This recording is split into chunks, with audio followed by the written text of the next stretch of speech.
Well, hi everybody. Uh, Figured I'd take the opportunity today to tell you a little story about one of my hunting trips. In fact, that deer you see up there to my left, it was pretty interesting. A couple years ago, 2020, I was hunting a piece of property that was private land. A friend of mine develops land and sells it for house lots, building lots, whatnot. So he let me hunt on this property. I think it was about 20-30 acres. It was not a big piece of property. And the way this property was, it was all overgrown fields for the most part. There wasn't a lot of mature timber on it at all. In fact, because he was developing it, he brought a big brush hog in there and he cut down these fields that had overgrown. They had 1-2 inch timbers, growing on them, overgrown. The one field out by the road, that one was still somewhat of a field, like they hayed it in the last 4 or 5 years.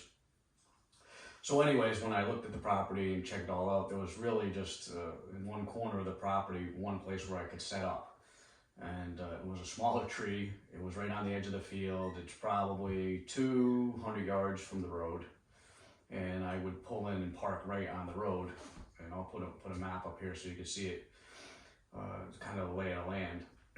The back side of the property was bordered by a small brook, probably, I don't know, maybe it was 20 to 30 feet wide at the widest point. So anyways, I had a couple cameras set up. I did a mock scrape. There was some sign there, but I was getting pictures of deer always at night, coming through the property at night. So the one time I did see deer when I was there, I saw some does coming in, and they immediately busted me up in my tree stand. So it was a pretty tough spot to hunt. But nonetheless, it was the only land I had to hunt that year besides state land. But I wanted to concentrate on this private land and I just felt good about it. So anyway, the rut came, just getting into the first week of the rut around November 14th. It was a real cold morning, probably about 10 degrees, something like that. And it was one of those mornings where I had to talk myself into getting out of bed that morning. I really didn't want to go out in the cold. But I had not gotten a deer yet. Here we are, the rut. It's like I had to get out there and do it. So I went out anyway. I got in a little bit late. I think I got in around 6:30. But again, short walk to my stand. And I got set up, and lo and behold, about 7 o'clock, I looked up and I could see out of my right off to my right side where I park, I could see my truck, and there's a buck walking in right by my truck. He must come from across the street, I imagine. There's some fields and some farms across the street, so I think he was coming from across the street. I never seen him cross the road, but I saw him walking right by my truck. And he headed over to the edge of the field and skirted along that brook. And I thought he was just going to stick right to that brook because there was some cover over there. There was some good bedding over there. They could have bedded over there. So I thought he was either going to bed down over there or he was just going to follow that brook through the woods. And I was waiting for him to pop out over to my left, which I would not have had a shot at him if he stayed in the woods. But for whatever reason, this buck, he skirted, he came back out to the edge of the field and came right by my mock scrape.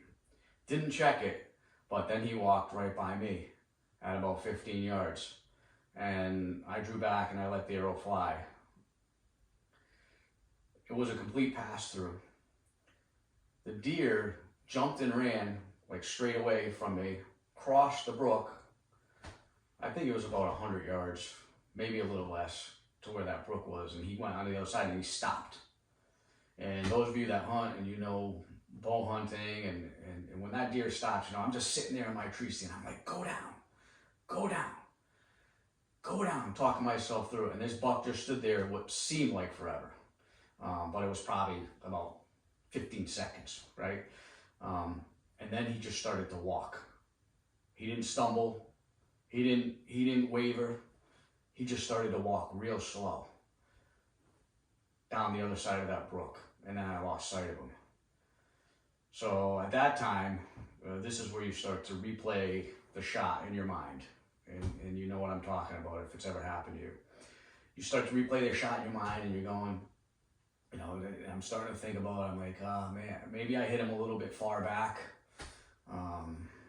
You know, gut shot, I don't know. You start to second guess yourself a lot, and you know, with bow hunting, it's tough. So I waited about 2 hours, and I called a friend of mine who's younger guy. He's got real good eyes, my buddy, and he came down to help me. By the time he got there, it was probably 3 hours later, maybe a little too quick to go after this deer, but nonetheless, we started the track. Went over to the other side of the brook where I saw this deer standing, and right where we were standing, I had good blood. You know, my arrow looked good. I got a picture of the arrow. It's not full of blood, but it looks like a lung shot for sure. So, anyways, we find the blood and we start to track. And I gotta give you a little disclaimer: if you've ever tracked a deer before, you can't give up ever on these guys. You got to try it. You got to do your best to try to recover these animals, especially bow hunting. You can. It's a game of inches, really.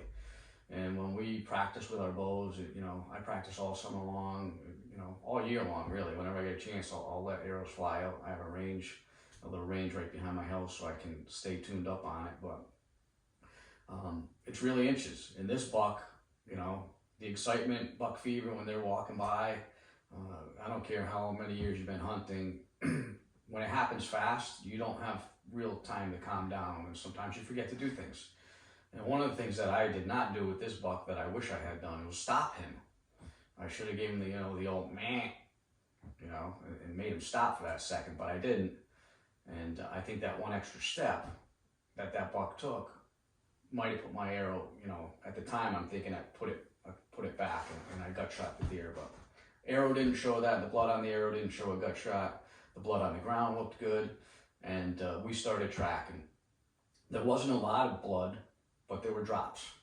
There were drops every 50 feet. Then it went to 100 feet, and then we lost track. But the way that the deer was going, figured he was going downhill a little bit, and he was going to, you know, where water was. Now, most of the time, they'll stay right near water, and he was right on the water. So we were tracking this deer, get to the edge of the property that I have permission to hunt on, and we're still finding drops of blood. My buddy, you know, he's finding like pin drops where the deer crossed the stone wall, or on a leaf, you know, very, very hard track. And I would have never, I gotta say, I would have never tracked this deer. If I was doing it by myself, I would have never have tracked it that far. It was only because I had a friend with me that knew what he was doing, and he was able to see real good and see the blood. So we kept tracking and we kept following where this deer, the direction we thought he was going. And by this time, it's, I think around 12:30, 1 o'clock the next day. I mean, that day, I shot the deer at 7:15 in the morning, so we're 5-6 hours into it, and still no deer. We're off the property. We had already walked by, I think, 3 other deer stands. Thank God none of the hunters were in their stands. Not because, you know, if they were, they would have got a shot at that deer probably, but just because I didn't want to ruin their hunts, you know. So, which was good. So we didn't see any other hunters, but we are now exactly a half a mile from where I shot this deer. So we made the hard decision, you know, we're just pushing this deer. I came to the conclusion in my mind, I shot this deer too far back. This deer is going to die, but I'm just going to keep pushing him today, and we're going to push him on some land that we can't go on, maybe, that's got posted signs on it, but didn't want to keep doing that, so we backed out. This was a Saturday, so that night, you know, it's terrible when you shoot an animal, when you hunt, and you don't recover it. You know, you think about it, you retrace your steps, you retrace your shots, you check your equipment to make sure that you're sighted in properly. You go through all those things, but you didn't sleep much that night, nonetheless. Next day, go to church in the morning. You know, with the plan in my head, I'm going back out there. I'm going to find this deer. Coyotes probably got the deer. I've seen coyotes out there. Definitely see bobcat. I got video of bobcat. which if I can find it, I'll put some B-roll up here of the bobcat that I watched from that tree stand. So I'm going out, at least I'm gonna get the head and whatever's left of this deer and get the rack. I'm gonna try to find it. So I get back out at about noontime, 12:30 the next day. So here we are 36 hours after I shot the deer, 30 hours after I shot the deer, 24 hours after the last track. And I went right back to the exact spot where we stopped tracking it the day before, which was the best move, right? We knew it was at least there. And as soon as I got to that spot, I kind of just took the time to look around, and I looked up downstream a little bit, and sure enough, I see a little spot of red on what looks like a rock. And I'll put a picture, I didn't take video, sorry about that. I wasn't doing YouTube at the time, but I have pictures. I'll put the video of what I saw from where I was standing. And sure enough, it was that buck laying right in the middle of that stream. Now, I thought about this, and that deer could have been there the day before when I was standing in that same spot with my buddy, and we just didn't see it. The only reason I saw it is because I saw the red on it, and that's where either coyotes or, I'm thinking it was a bobcat that got it. Either that or the coyotes had just found it, because they chewed off the hind quarter a little bit, and I lost some of the meat there. But the deer was laying right in the middle of this stream, this brook, and I was ecstatic that I had found this deer. And it was still, there was a lot of meat left on it, so I had got it before the coyotes.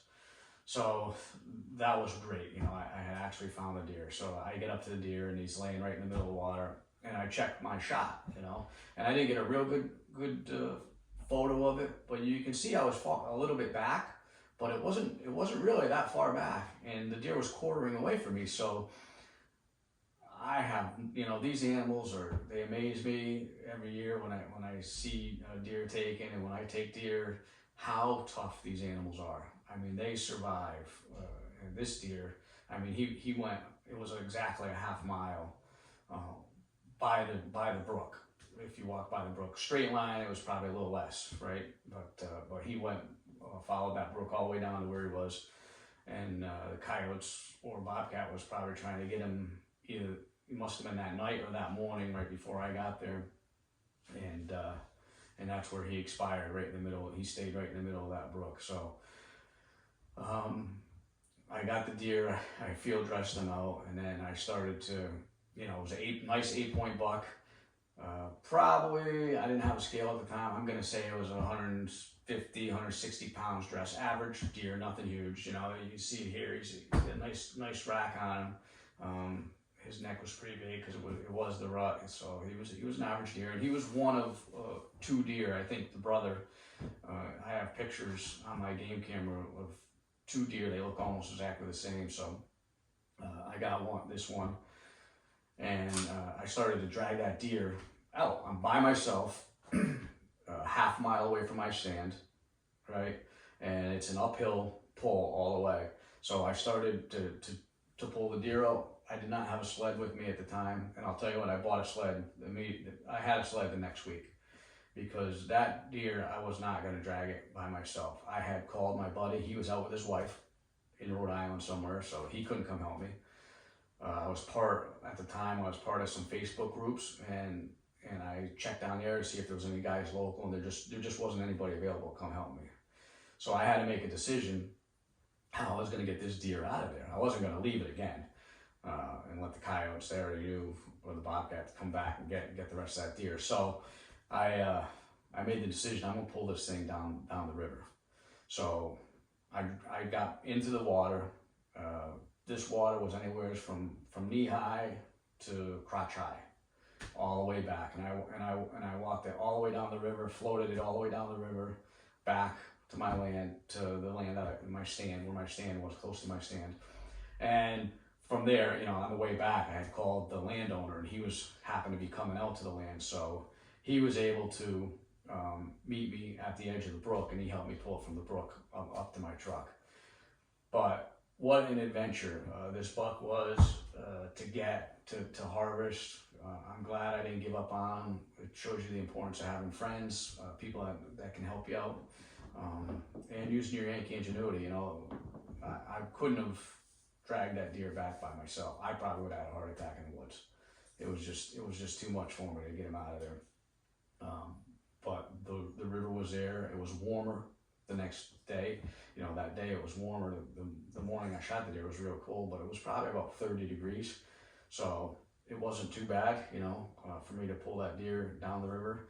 And I had to pull it over down trees, under like a footbridge. There was an ATV trail that went through there with a footbridge, and it was just crazy getting that deer out of there. But an awesome hunting story that I can tell about that buck.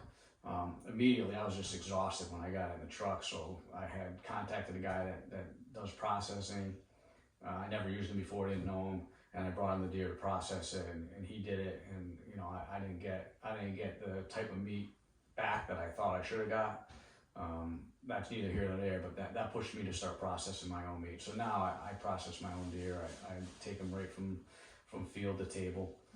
We're making sausage now. If you see in my last video, making sausage, snack sticks, and so really great story for this 8-point buck.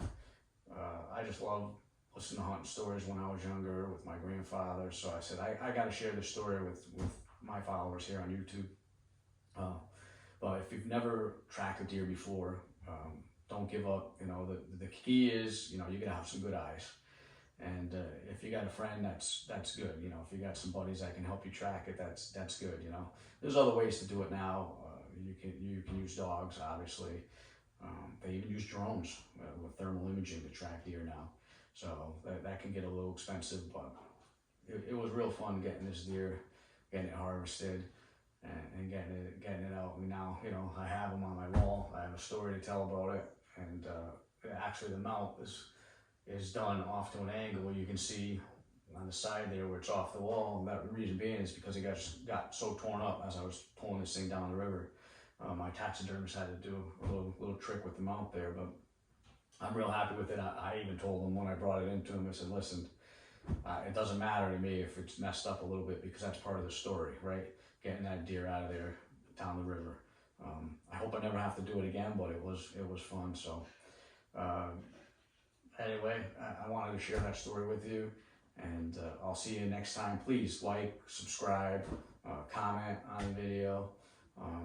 You know, I'm sure I'll probably get some criticisms for going after that deer a little early, but you know, we all make mistakes. So I don't know. I think that deer was going to his bedding area down there somewhere anyway, because he could have stopped many places along that river. He was right near water. He didn't have to go that far. But either way, success story on this one from 2020. Didn't have that luck this year. I lost 2 does this year that I had bad shots on. They were bad shots, gut shots, and I got a video of that showing the tracking of that.